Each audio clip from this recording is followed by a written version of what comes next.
की जय। जय बोलिए स्वयंभू स्तोत्र ग्रंथ राज की जय। आचार्य समंत भद्र देव की जय। आज हम विमलनाथ भगवान की स्तुति करेंगे। मैं शुरू कर रही हूँ। विमल जिनस्तवनम। य एव नित्य क्षणिकादयो नया मिथो नपेक्षा स्वपर प्रणाशिनः त एव तत्त्वं विमलस्य ते मुने परस्परेक्षा स्वपरोपकारिणः। अब यहाँ क्या बता रहे हैं कि निरपेक्ष नय यह मिथ्या है। अपने को यह समझना है। नय क्या, ये दीदी ने, सोनू दीदी ने समझा ही दिया था। तो नय कैसे? सापेक्ष नय यही सच्चे नय होते हैं और निरपेक्ष नय मिथ्या होते हैं। यहाँ यही बात बता रहे हैं। जो ही नित्य अथवा क्षणिक आदि नय परस्पर में निरपेक्ष होकर अन्य मतों में निज और पर का नाश करने वाले हैं, वे ही नय परस्पर की अपेक्षा रखते हुए निज और पर का उपकार करने वाले होकर प्रत्यक्ष ज्ञानी आप यानी विमलनाथ जिनेन्द्र के मत में वस्तु स्वरूप होते हैं। अब यहाँ भावार्थ कर रहे हैं। द्रव्य और पर्याय अथवा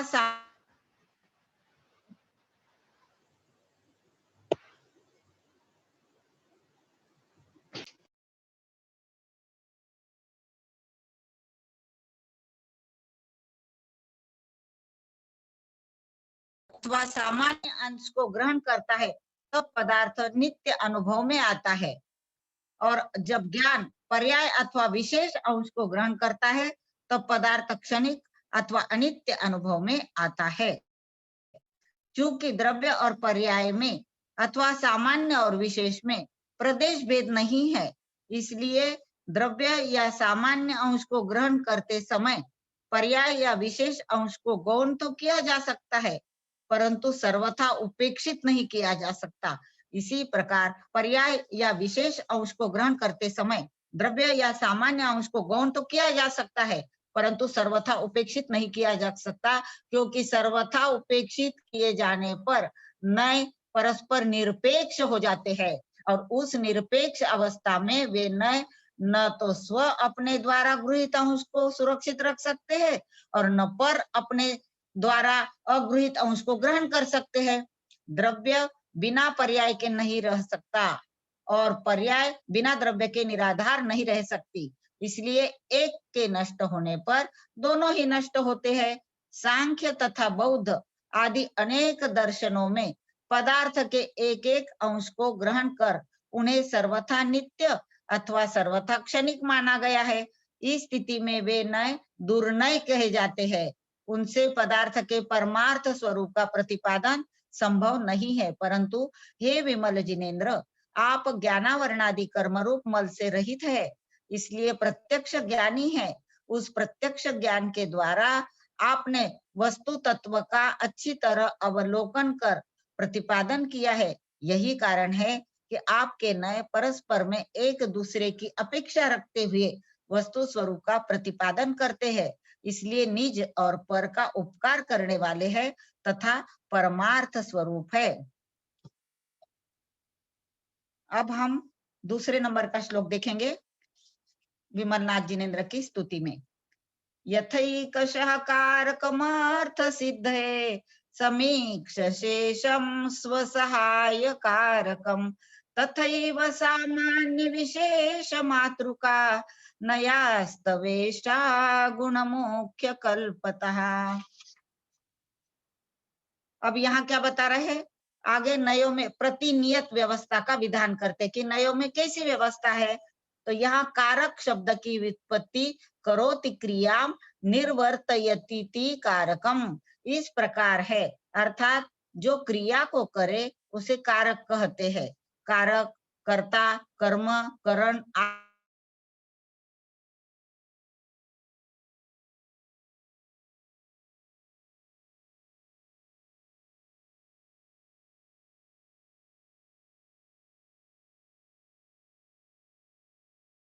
में समर्थ होते हैं, निरपेक्ष होकर नहीं। संस्कृत टीकाकार ने खासकर कारक शब्द का उपादान कारण और सहकारी कारण यह अर्थ किया है। जो स्वयं कार्य रूप परिणत होता है वह उपादान कारण है। जो स्वयं कार्य रूप परिणत हो रहा है उसे कहते हैं उपादान कारण। और सहकारी कारण किसे कहते हैं?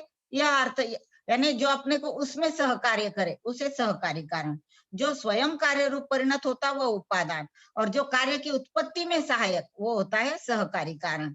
उपादान कारण सहकारी कारण की अपेक्षा रखता है और सहकारी कारण उपादान कारण की अपेक्षा रखता है। दोनों कारण एक दूसरे की अपेक्षा रखकर ही कार्य की सिद्धि में समर्थ होते हैं, निरपेक्ष नहीं। एक दूसरे की अपेक्षा रखेंगे तभी तो कार्य की सिद्धि होगी। यह बात जुदी है कि कहीं उपादान कारण को मुख्य और सहकारी कारण को गौण किया जाता है, और कहीं सहकारी कारण को मुख्य किया जाता है और उपादान कारण को गौण किया जाता है। एक किसान बीज की शक्ति की ओर दृष्टि न रखकर मात्र सहकारी कारणों की ओर दृष्टि रखता है और खेती में सफलता न मिलने पर दुखी होता है, उसे कहा जाता है हे भद्र।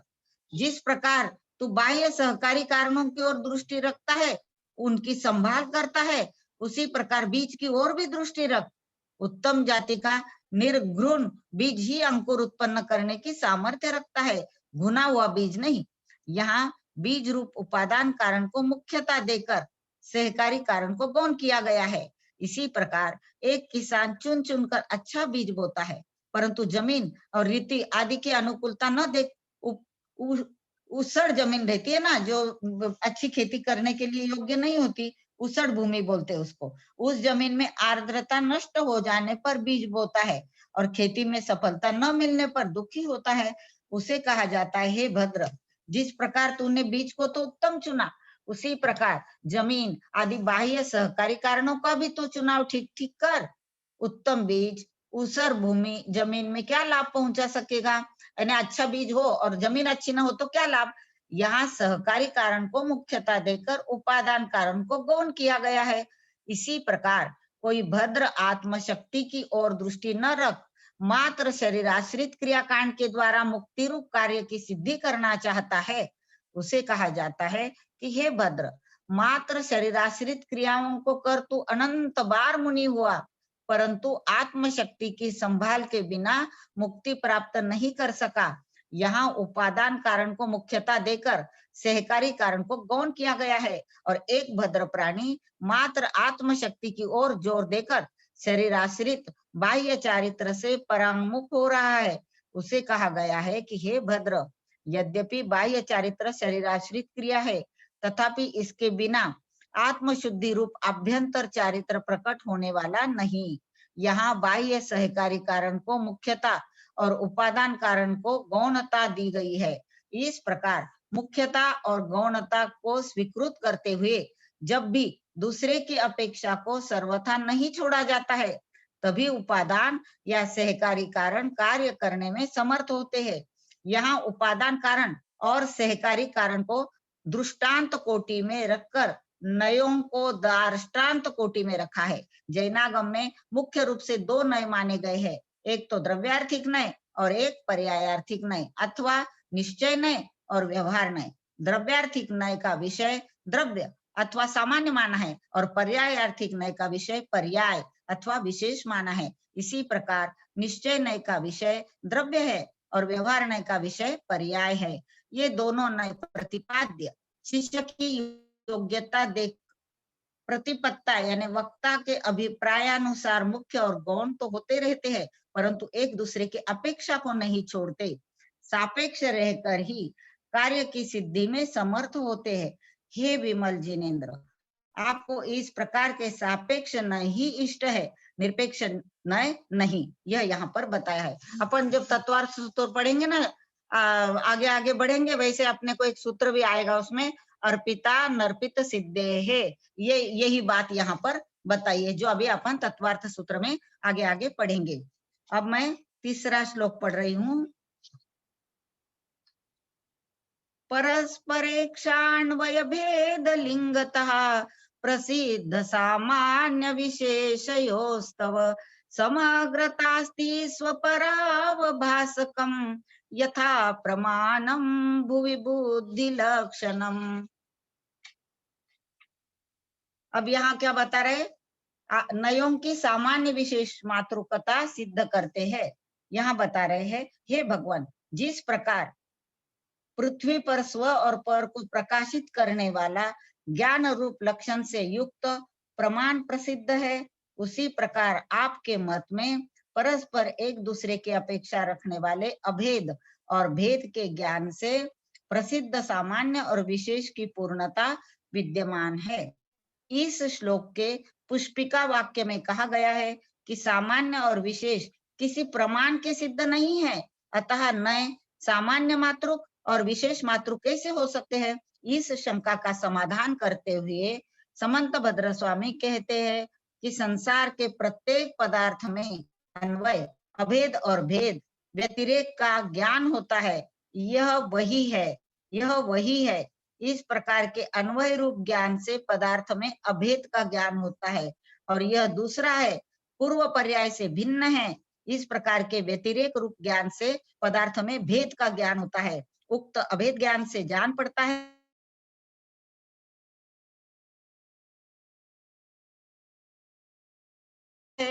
कि पदार्थ सामान्य रूप है और पदार्थों में पाया जाने वाला यह अभेद और भेद का ज्ञान परस्पर में एक दूसरे की अपेक्षा अवश्य रखता है, क्योंकि पदार्थ न सर्वथा अभेद रूप है, न सर्वथा भेद रूप। इस प्रकार पदार्थ की सामान्य रूपता और विशेष रूपता सिद्ध हो चुकने पर नयों की सामान्य मातृकता और विशेष मातृकता अनायास सिद्ध हो जाती है। प्रकृत बात को सिद्ध करने के लिए स्वामी जी ने ज्ञान रूप प्रमाण का दृष्टांत दिया है। जैन दर्शन में ज्ञान को ही प्रमाण माना है, सम्यक ज्ञानम प्रमाणम, इसलिए ज्ञान को ही प्रमाण माना है और ज्ञान को स्वपर प्रकाशक स्वीकृत किया गया है। अर्थात जिस प्रकार ज्ञान में स्वपर प्रकाशकत्व, ये दो धर्म स्वतः सिद्ध है, उसी प्रकार पदार्थ में सामान्य रूपता और विशेष रूपता, ये दो धर्म स्वतः सिद्ध है। बहुत सुंदर बात बताई। अब आगे श्लोक नंबर 4 पढ़ रही हूँ। विशेषवाच्यस्य विशेषणं वचो यतो विशेषं विनियम्यते च यत्तयोश्च सामान्यमति प्रसज्यते विवक्षितात् स्यादिति तेन्यवर्जनम्। अब यहाँ विशेष और विशेषण इनका स्वरूप बतला रहे हैं। जिसके द्वारा किसी पदार्थ की विशेषता बतलाई जाती है वह विशेषण कहलाता है, और जिसकी विशेषता बतलाई जा रही है उसे कहा जाता है विशेष्य। जैसे कृष्ण सर्प, यहाँ कृष्ण पद के द्वारा सर्प की विशेषता बतलाई है, इसलिए कृष्ण विशेषण है, और सर्प की विशेषता बतलाई, इसलिए सर्प है विशेष्य। यह विशेषण और विशेष कहीं सामान्य होता है और कहीं विशेष। वक्ता जिसे कहना चाहता है वह विवक्षित होता है, और जिसे नहीं कहना चाहता है वह अविवक्षित होता है। स्यात् पद के प्रभाव से विवक्षित का ग्रहण होता है और अविवक्षित का निराकरण होता है। यहाँ पर 4 श्लोक अपने पूर्ण हुए। अब 5वां श्लोक पढ़ रही हूं मैं। नयास्तव स्यात् पददस्य लांछिता रसोपविद्धा इव लोह धातवः भवन्त्यभिप्रेत गुणायतस्ततो भवन्तमार्यः प्रणता हितैषिणः। अब स्यात् शब्द का क्या फल होता है, कैसा उसका फल मिलता है अपने को, यह बता रहे हैं।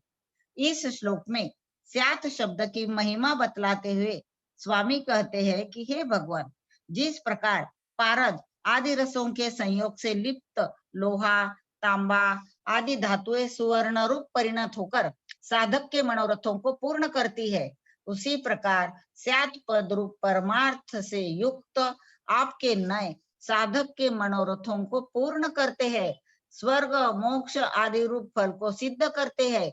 यही कारण है कि आत्महित के इच्छुक उत्तम पुरुष आपको नमस्कार करते हैं। जैनागम में स्यात् इस पद को कथनचित इस अर्थ का वाचक माना गया है।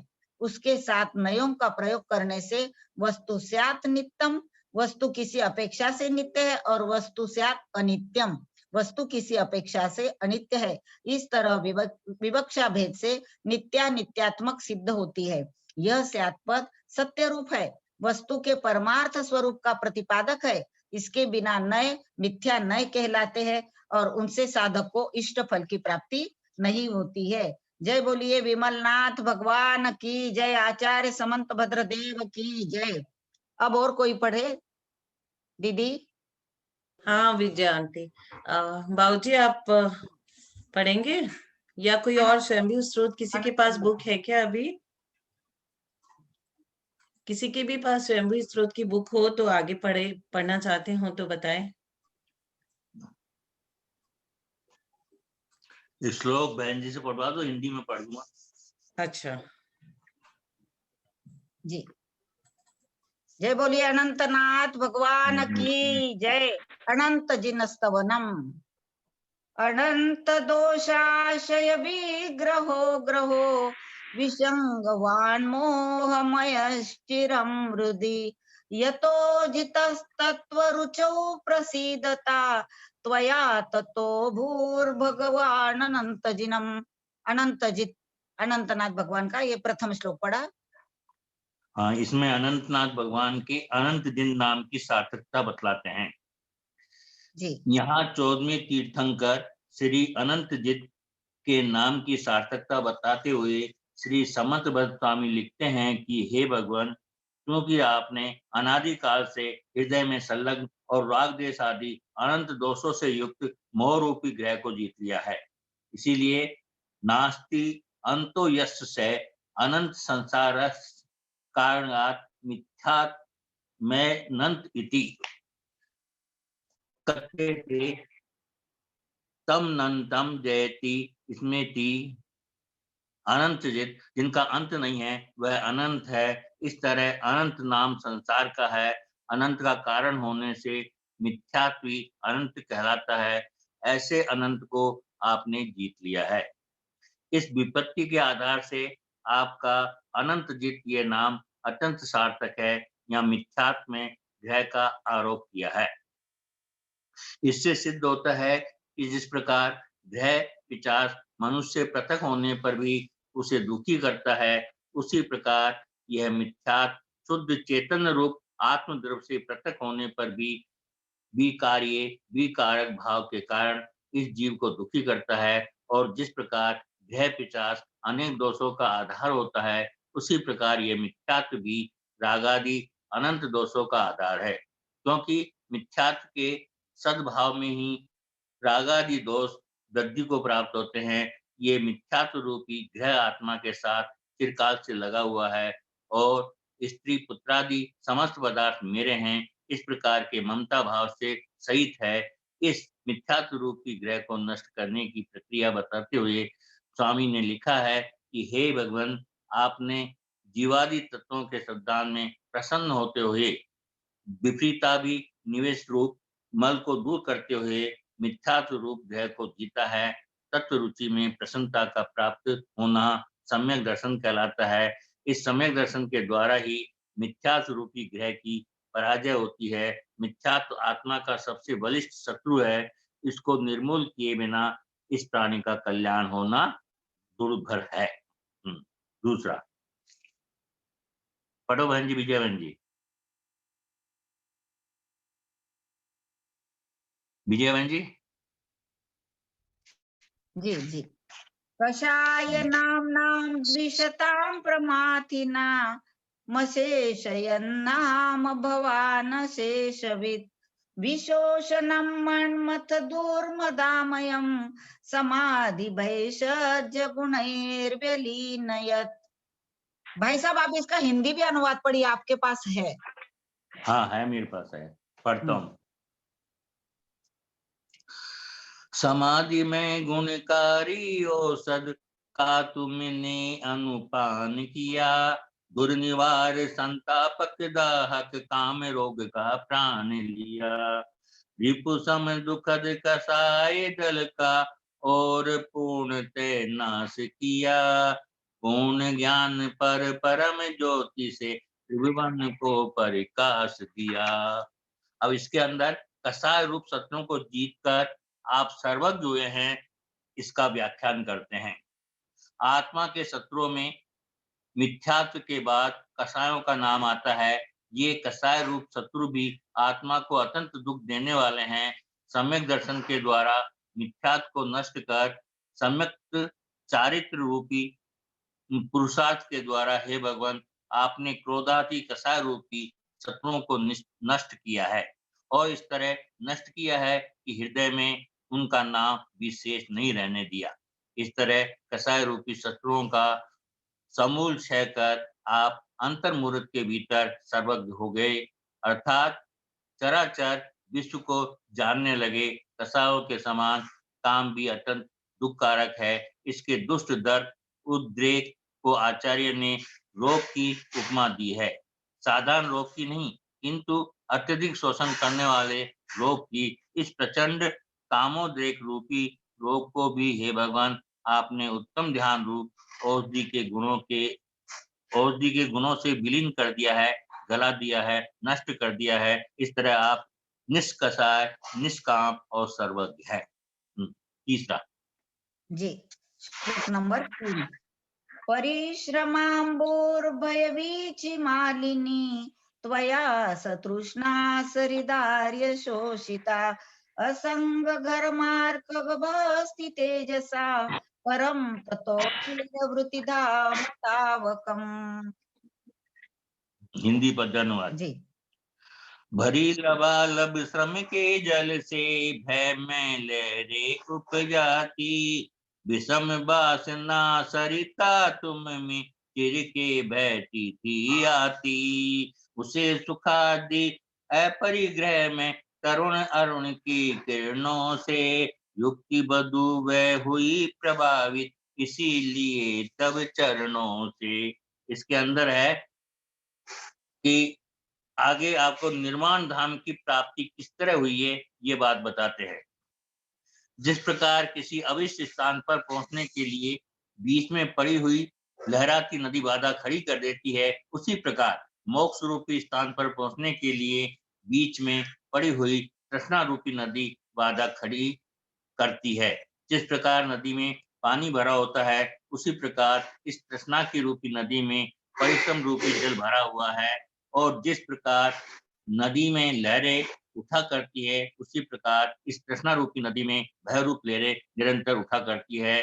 तृष्णा का अर्थ भोगाकांक्षा है, और भोगाकांक्षा की पूर्ति के लिए मनुष्य को रात दिन कठिन परिश्रम करना पड़ता है, तथा किसी कारण हमारे भोग नष्ट हो जाए, हमारे भोग नष्ट न हो जाएं, इस बात का भय निरंतर बना रहता है। इस भोगाकांक्षा रूपी नदी को पार करना सरल काम नहीं है, परंतु हे अनंत जित, हे मिथ्यात्व को जीतने वाले अनंत जिनेन्द्र, आपने इस तृष्णा रूप नदी को निष्परिग्रहता रूप ग्रीष्मकालीन सूर्य की किरणों के प्रचंड ताप से ऐसा सुखा दिया है कि उसमें पानी की एक बूंद भी शेष नहीं रह सकी है।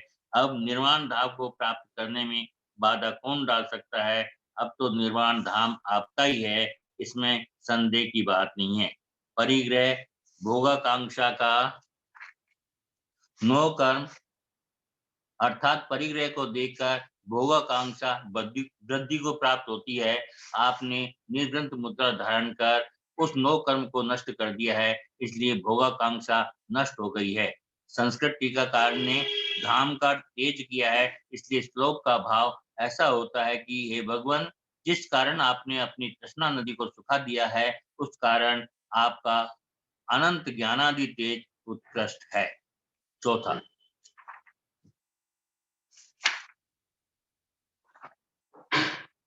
पढ़ो विजयाबेन जी।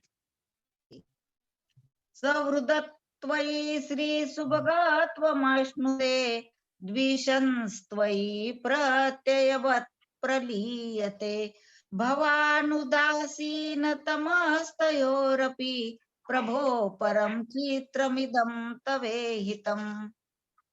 जी भाई साहब, हिंदी हिंदी पर आगे। ध्यान जी। भक्त बना तब निरत भक्ति में, भोक्ति मुक्ति सुख वह पाता, तुमसे जो चिढ़ता वह निश्चित प्रत्यय सम मिट दुख पाता। फिर भी निंदक बंधक तुमको सम है समता धाम बने, तब परिणति प्रभु विचित्र कितनी, निज रस में अभिराम सने। अब इसके अंदर भगवान की वीतरागता का प्रतिपादन करते हैं। इस श्लोक में अनंत जिनेंद्र के वीतराग गुणों का वर्णन करते हुए कहा गया है कि हे भगवान, जो आपकी स्तुति करता है वह स्वयं ही अनंत ज्ञानादि, आत्मादिक, अष्ट प्रतिहार्यादि, बाह्य तथा धन संपदा आदि लौकिक लक्ष्मी का नाश होता है। उसे आप प्रसन्न होकर कुछ देते नहीं हैं। इसी प्रकार जो आपकी निंदा करता है वह स्वयं ही नष्ट हो जाता है। नरकादि गतियों के दुख उठाता फिरता रहता है। आप प्रसन्न होकर उसे कुछ दुख देते नहीं हैं। परम वीतराग भाव के कारण आप उन दोनों में अत्यंत उदासीन रहते हैं। हे प्रभु, ये आपका चरित्र अत्यंत आश्चर्य करने वाला है। ऐसा चरित्र संसार के अन्य रागी देशी देवों में कहाँ सुलभ होता है कि भगवान ने किसी को देता है न किसी को दुख पहुंचाता है। जी पढ़ो जी 5वां। जी।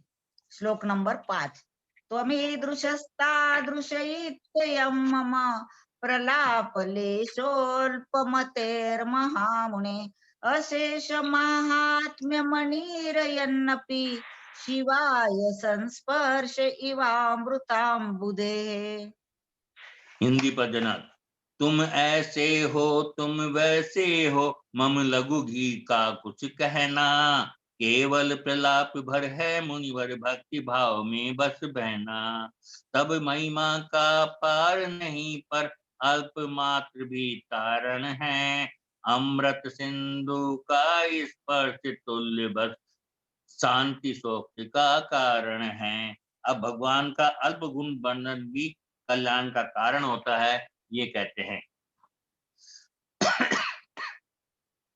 भगवान के समस्त महात्म्य की स्तुति द्वारा उल्लेख करने में अपनी असमर्थता बताते हुए समंत्र स्वामी कहते हैं कि हे भगवान, क्योंकि मैं अल्पमति हूँ, आपके यथार्थ गुणों के परिज्ञान से रहित बुद्धि का धारक हूँ, अतः आपके समस्त महात्म्य का वर्णन करने में मेरी असमर्थता है।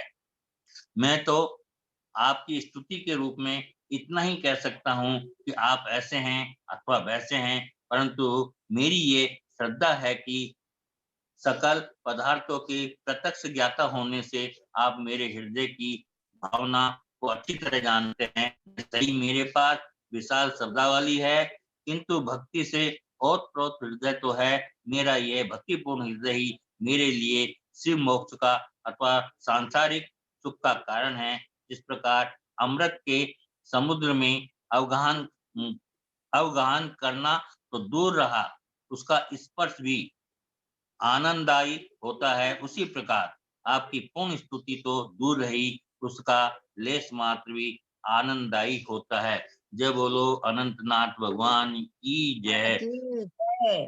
हाँ, समुद्रबद्ध स्वामी महाराज की जय।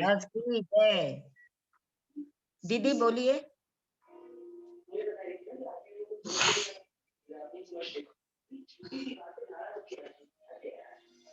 सोनू दीदी।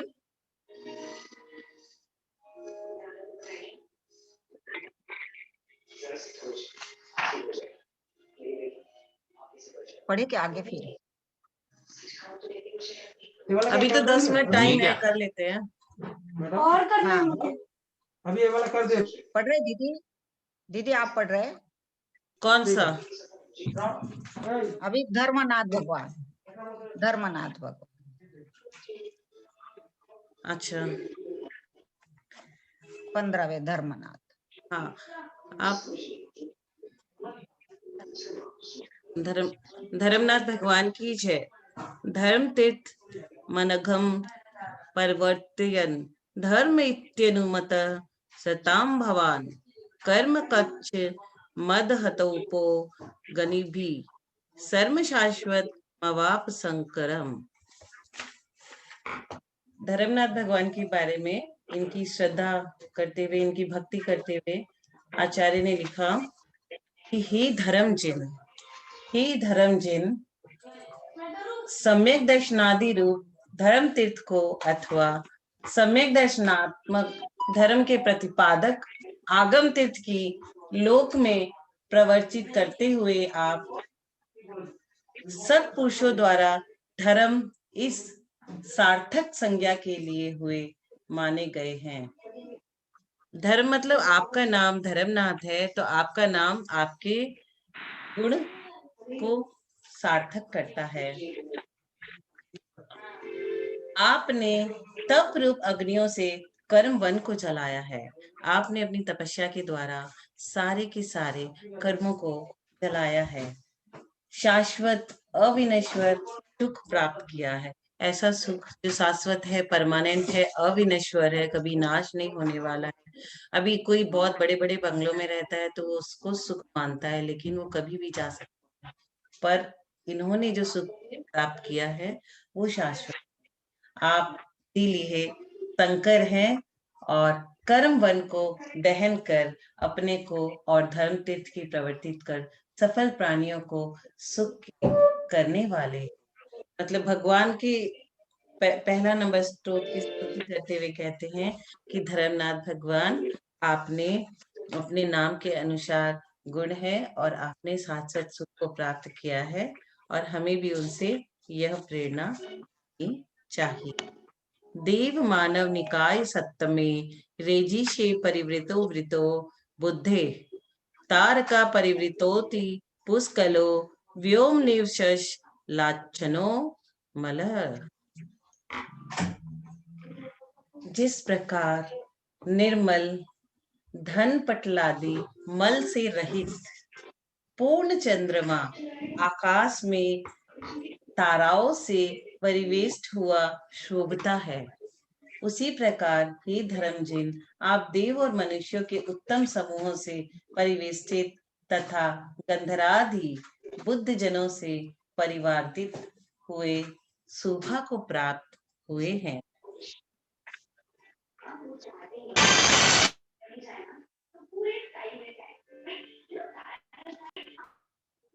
प्रातिहार्य विभवे परिष्कृतो देहतोपि विरतो भवान भूत मोक्ष मार्गमसीषण नरामरान नापि शासन फलेश नातुरः। भगवान के जो प्रातिहार है, प्रातिहार और विभव से, प्रातिहार कौन कौन से होते हैं? छत, चमर, सिंहासन, भामंडल, अशोक वृक्ष और सुर पुष्प वृष्टि, देव दुंदुभि और दिव्य ध्वनि रूप, ये 8 प्रकार के प्रातिहार चमत्कारों तथा समय शरणादि विभूतियों से विभूषित होते हुए भी आप उन्हीं से नहीं किंतु देह से भी विरक्त है। उनके पास ये सारे प्रातिहार होते हैं लेकिन वो विरक्त है। वो प्रातिहार से क्या विरक्त है? भगवंत अपनी देह से भी विरक्त है। तो ये जो प्रातिहार छत्र, आपने कभी देखा होगा भगवान के ऊपर छत्र होता है, चमर होता है, सिंहासन बना हुआ होता है, ये सब अपन देखते हैं, लेकिन भगवान इनसे विरक्त रहते हैं। फिर भी तीर्थंकर प्रकृति रूप पुण्य कर्म के उदय से आपने मनुष्य तथा देव को मोक्ष मार्ग सिखलाया है। मुक्ति की प्राप्ति के लिए सम्यक दर्शन ज्ञान चारित्र रूप उपाय बतलाया है।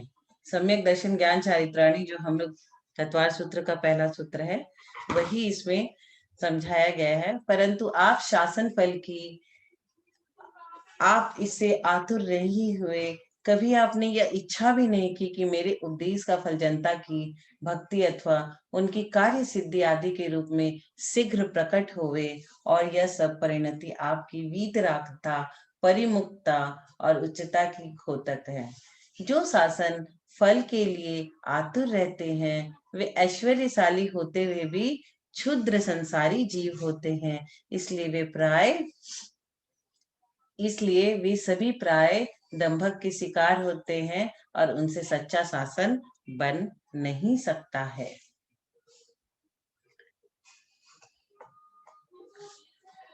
अब आगे आचार्य क्या कहते हैं? काय वाक्य मनसाम प्रवृत्तयो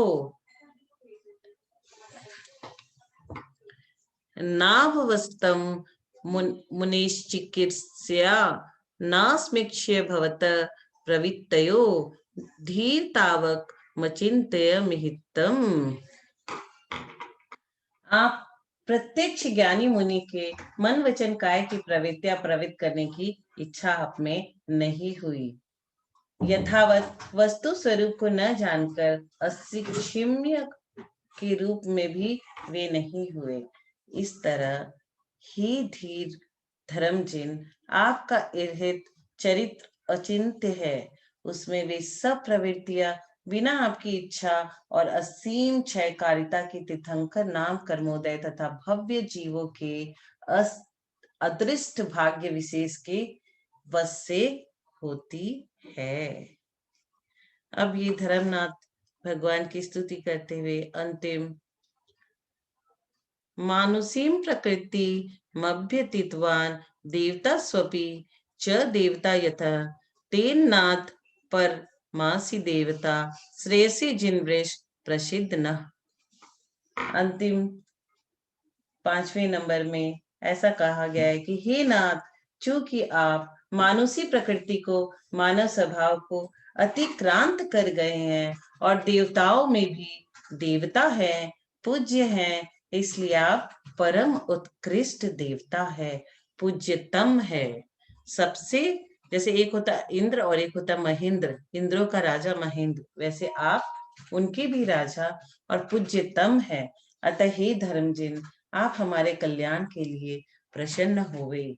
हम अपना कल्याण चाहते हैं, इसलिए भगवान को प्रसन्न करना चाहते हैं। इस प्रसन्नता पूर्वक रसायन सेवन की तरह आपका आराधना करके संसार रोग मिटाते हुए अपना पूर्ण स्वास्थ्य मोक्ष सिद्ध करने में समर्थ होवे। कि हम भगवान की भक्ति करते करते हमें भी मोक्ष रूपी लक्ष्मी मिल जाए। श्रेय से प्रसिद्ध न, आप हमारे कल्याण के लिए प्रसन्न हुए। यह अलंकृत भाषा भी भक्त की प्रार्थना है, जिसका शब्दाशय यद्यपि इतना ही है कि आप हम पर प्रसन्न होवे और उस प्रसन्नता का फल हमें कल्याण के रूप में प्राप्त होवे। परंतु वीतराग जिनेन्द्र देव किसी पर प्रसन्न या अप्रसन्न कभी नहीं हुआ करते। वे तो सदा ही आत्म स्वरूप में मग्न और प्रसन्न रहते हैं, फिर उनसे ऐसी प्रार्थना का कोई प्रयोजन है ही नहीं। वास्तव में यह अलंकृत भाषा में प्रार्थना एक प्रकार की भावना है और इसका फलितार्थ यह है कि हम वीतराग देव श्री धर्मजिन का प्रसन्न हृदय से आराधना करके उनके साथ तन्मयता प्राप्त करें और उस तन्मयता के फलस्वरूप अपना आत्म कल्याण सिद्ध करने में उसी प्रकार से समर्थ होवे, जिस प्रकार की रसायन के प्रसाद से प्रसन्नता पूर्वक रसायन के सेवन करने से रोगी जन आरोग्य लाभ करने में समर्थ होता है। पहले तो हम भगवान को ये बोल दिए कि भगवान हम पे प्रसन्न होए और हमारा कल्याण करे, और फिर ऐसा लिख दिया कि भगवान किसी पे भी प्रसन्न और ना प्रसन्न होते नहीं। भगवान किसी को भी श्राप नहीं देते और किसी को भी यह नहीं कहते कि हाँ तेरा मोक्ष जल्दी ही निकट है। हमें उसके अनुकूल आचरण करना पड़ता है और फिर हम अपने चरित्र पर चलेंगे तो हम भी भगवान की तरह उनके पास पहुंच सकते हैं। धर्मनाथ भगवान की भक्ति कंप्लीट हुई। अब शांतिनाथ भगवान की भक्ति हम अगले कक्षा में हफ्ते भर बाद करेंगे। जिनवानी स्तुति करते हैं। जिनवानी कल्पना जी आप कर रहे हो? ऋचा दी, कल्पना दी,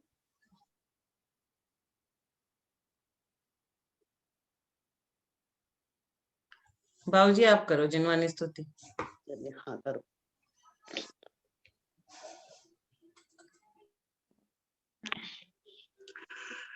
यदर्थ मात्रा पदवाक्यहीनं मया प्रमादादि किंचिनोक्तं तन्मे समीक्षा विधातु देवी सरस्वती केवल बोध लब्धि बोधि समाधि परिणाम शुद्धि सात्मोपलब्धि शिव शोक सिद्धि चिंतामणिं चिंतित वस्तु दाने त्वं बंधमानस ममास्तु देवी।